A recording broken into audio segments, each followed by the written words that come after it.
Hello dear student, today in this video I am going to explain about the class 10 social science, the history chapter 4 and this one part 7. Civil disobedience movement and Assam in 1930 to 34. Gandhi, who had re-entered active politics in 1928, gave the call for a civil disobedience movement in 1930. মানে 1928 চনত পুনৰ সক্ৰিয় ৰাজনীতিলৈ ঘূৰি অহা মহাত্মা গান্ধীয়ে 1930 চনত আইন অমান্য আন্দোলনৰ বাবে আহ্বান জনায়। Its aim was to paralyze the administration by performance of specific illegal act. মানে প্ৰশাসন ব্যৱস্থাটোক অচল কৰিবলৈ নিৰ্দিষ্ট আইনসমূহ অমান্য কৰাটোৱে ইয়াৰ উদ্দেশ্য আছিল। Means in 1930, Mahatma Gandhi started the civil disobedience movement in Assam, and the main aim of this movement was to paralyze the administration by performance of specific illegal act. On March 12, 1930, Gandhi along with 78 companions, which also included Sarojini Naidu, started from Sabarmati Ashram to the sea coast at Dandi, a distance of 240 miles. At Dandi, he and his followers broke the salt law by preparing salt illegally. The movement spread rapidly.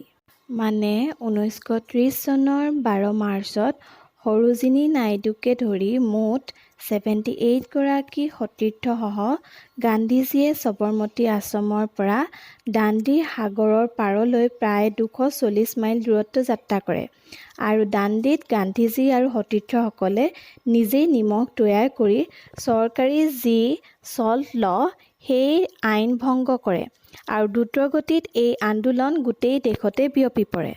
Means on 12 March 1930, Mahatma Gandhi along with 78 companions started their movement from Sabarmati Ashram to the sea coast at Dandi. And at Dandi, Mahatma Gandhi and his followers broke the salt law. In Assam, leaders like Hemchandra Barua, Mohammad Toibullah, Bisturam Medi and Ambikagiri Rai Chaudhuri assembled at Josh Field at Guwahati and expressed their solidarity with Gandhi's salt satyagraha. মানে অসমত হেমচন্দ্ৰ বৰুৱা, মহম্মদ তৈবুল্লাহ, বিষ্ণুৰাম মেধি আৰু অম্বিকাগিৰি ৰায়চৌধুৰী আদিৰ নেতৃত্বত গুৱাহাটীৰ জজ খেলপথাৰত সকলো একত্ৰিত হৈ গান্ধীৰ যি সল্ট সত্যাগ্ৰহ তাৰ প্ৰতি নিজৰ আনুগত্য প্ৰদৰ্শন কৰিছিল। Means in Assam, some leaders they assembled at Josh Field at Guwahati and expressed their solidarity with Gandhi's salt satyagraha. Liladhar Barua, then studying at City College, Kolkata, joined the Dandi March. However, at this juncture, the Congress leadership in Assam announced that the province was not ready for a mass movement.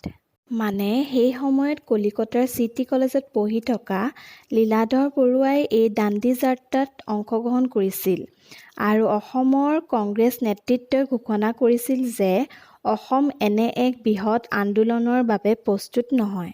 Means Liladhar Barua also participated in the Dandi March and at that time the Congress leadership in Assam announced that the province was not ready for a mass movement.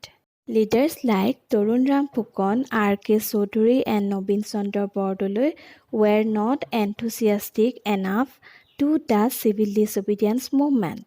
মানে তৰুৰাম Phukan, R.K. Choudhury, নবীন চন্দ্ৰ বৰদলৈ আদিৰ নেতাৰ আইন অমান্য আন্দোলনৰ বাবে কোনো উৎসাহ নাছিল। Means they are not interested for civil disobedience movement. On the other hand, committed workers like Bisturam Medi, Hemchandra Barua, Mohammad Toibullah and Ambikagiri Rai Chaudhuri were actively engaged in organizational work under severe financial constraints. মানে আনহাতে বিষ্ণুৰাম মেধি, হেমচন্দ্ৰ বৰুৱা, মহম্মদ তৈবুল্লাহ, অম্বিকাগিৰি ৰায়চৌধুৰী আদি নিষ্ঠাবান কৰ্মীসকলে সীমিত অৰ্থনৈতিক পৰিসৰৰ মাজত সক্ৰিয়ভাৱে সাংগঠনিক কাম-কাজ অব্যাহত ৰাখিছিল। Means some committed workers, they were actively engaged in organizational work under severe financial constraints. Under such circumstances, the Congress in Assam needed to be rejuvenated. মানে তেনেকুৱা পৰিস্থিতিত অসমত কংগ্ৰেছক সুসংগঠিত কৰাৰ প্ৰয়োজন হৈছিল। The task was accomplished under the new leadership of Bishnuram Medhi, Mohammad Toibullah and Ambikagiri Rai Chaudhuri. মানে বিষ্ণুৰাম মেধি, মহম্মদ তৈবুল্লাহ আৰু অম্বিকাগিৰি ৰায় চৌধুৰীয়ে কংগ্ৰেছৰ সাংগঠনিক কাৰ্যত নেতৃত্ব দিছিল।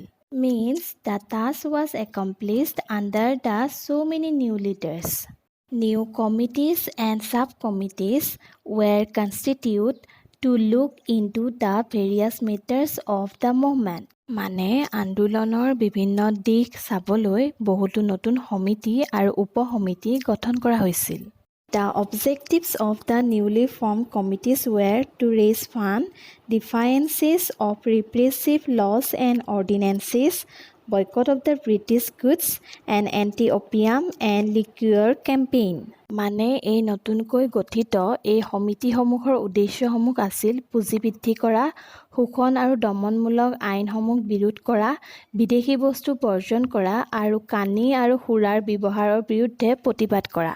Means for various matters of the movement, so many new committees and subcommittees were constituted, and their main objectives were to raise funds, defiance of repressive laws and ordinances, boycott of British goods, and anti-opium and liquor campaign. Young leaders like Omiya Kumar Das appealed to the students to join the movement, but response from the students was lukewarm. মানে অমিয় কুমাৰ দাসৰ দৰে যুৱ নেতাই ছাত্ৰসকলক আন্দোলনত অংশগ্ৰহণ কৰিবলৈ আহ্বান জনাইছিল, কিন্তু ছাত্ৰসকলৰ সঁহাৰি আছিল নিৰাশজনক। However, to protest against the arrest of Nehru on 14 April and Gandhi in 5th May 1930, students participated in Hartal in a large number. কিন্তু 1930 চনৰ 14 এপ্ৰিল তাৰিখে নেহেৰুক আৰু 5 মে তাৰিখে গান্ধীক গ্ৰেপ্তাৰ কৰাৰ প্ৰতিবাদত বৃহৎ সংখ্যক ছাত্ৰই হাৰতাল কাৰ্যত অংশগ্ৰহণ কৰিছিল। Means in the beginning time the response from the students was lukewarm, but when Mahatma Gandhi and Nehru both were arrested, then students participated in Hartal in a large number against the arrest of these two persons. On 6 and 14 May 1930, students in the Brahmaputra Valley resorted to the boycott of their institutions to demonstrate their protest. মানে 1930 চনৰ 6 আৰু 14 মে তাৰিখে ব্ৰহ্মপুত্ৰ উপত্যকাৰ ছাত্ৰসকলে প্ৰতিবাদ কাৰ্যস্বৰূপে তেওঁলোকৰ শিক্ষানুষ্ঠানসমূহ বৰ্জন কৰিছিল। Means the students in the Brahmaputra Valley resorted to the boycott of their institutions to demonstrate their protest on 6 and 14 May 1930. Meanwhile, the situation became more sensitive when R.J. Cunningham, Director of Public Instruction, issued a circular on May 1930, popularly known as Cunningham Circular, asking students and their parents to provide written undertaking guaranteeing that the students would not participate in any kind of political activity. মানে সেই সময়তে J.R. কানিংহামে 1930 চনৰ মে মাহত প্ৰকাশ কৰা Cunningham চাৰ্কুলাৰৰ বাবে পৰিস্থিতি অধিক স্পৰ্শকাতৰ হৈ পৰিছিল আৰু এই চাৰ্কুলাৰ মতে ছাত্ৰ আৰু তেওঁলোকৰ অভিভাৱকসকলে কোনো ধৰণৰ ৰাজনৈতিক কাৰ্যকলাপত অংশগ্ৰহণ নকৰাৰ লিখিত প্ৰতিশ্ৰুতি দিবলগীয়া হৈছিল। Means on May 1930, the Director of Public Instruction, R.J. Cunningham, he issued a circular which was popularly known as Cunningham Circular. And according to the circular, he asking students and their parents to provide written undertaking guaranteeing that The students would not participate in any kind of political activity, and because of this circular, at that time the situation became more sensitive. Those found guilty would be punished by imposing fines and depriving of scholarships and also expulsion in case of severe crimes. The students sharply reacted to such humiliating dictate, and it further sparked off the civil disobedience movement in the region. দোষী সাব্যস্ত হোৱাসকলক জৰিমনা বিহাৰ লগতে ছাত্ৰবৃত্তিৰ পৰা বঞ্চিত কৰা হ'ব বুলি এই জাননীত প্ৰকাশ কৰা হৈছিল আৰু ছাত্ৰসকলে এই অপমানজনক নিৰ্দেশনাৰ বিৰুদ্ধে তীব্ৰ প্ৰতিক্ৰিয়া প্ৰকাশ কৰিছিল যিয়ে পিছলৈ অসমত আইন অমান্য আন্দোলনৰ প্ৰসাৰত অৰিহণা যোগাইছিল. Means the students who are not accepted the Cunningham Circular notice, then they would be punished by imposing fines and also depriving of scholarships.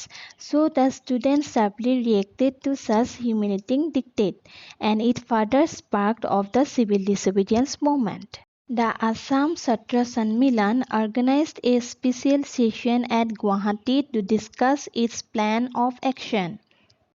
Assam ছাত্ৰ সন্মিলনে ইয়াৰ আঁচনি আৰু কাৰ্যপন্থাৰ বিষয়ে আলোচনা কৰিবলৈ গুৱাহাটীত এখন বিশেষ সভা অনুষ্ঠিত কৰিছিল. They decided to picket government institutions. Around 3,117 out of 50,186 students left their institutions between July and August 1930. তেওঁলোকে চৰকাৰী শিক্ষানুষ্ঠানসমূহ বৰ্জনৰ সিদ্ধান্ত লৈছিল আৰু সেই অনুসৰি 1930 চনত জুলাই আৰু আগষ্ট মাহত 15,186 জন মুঠ ছাত্ৰৰ প্ৰায় 3,117 জনে নিজৰ শিক্ষানুষ্ঠান এৰিছিল. Means the Assam Chatra Sanmilan, they organized a special session at Guwahati to discuss their plan of action, and they also decided to picket government institutions. Picketing was soon extended to opium and liquor shops. ইয়াৰ পাছতেই কানি আৰু মদৰ দোকানসমূহ বন্ধ কৰা হৈছিল. Peasants too got engaged in the movement by demanding reduction of land revenue by 50%. 50% মাটিৰ খাজনা কম কৰাৰ দাবীৰে খেতিয়কসকলেও এই আন্দোলনত জড়িত হৈ পৰিছিল. Forest laws were also violated in certain areas. ঠায়ে ঠায়ে বন আইন উলংঘা কৰাৰ চেষ্টা চলিছিল. Students unrest took place in Surma Valley as well.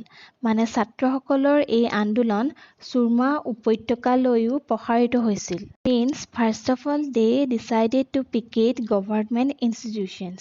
Then they also picketing the opium and liquor shops. And at that time peasants also engaged in this movement by demanding reduction of land revenue by 50%. And the students unrest took place in Surma Valley as well.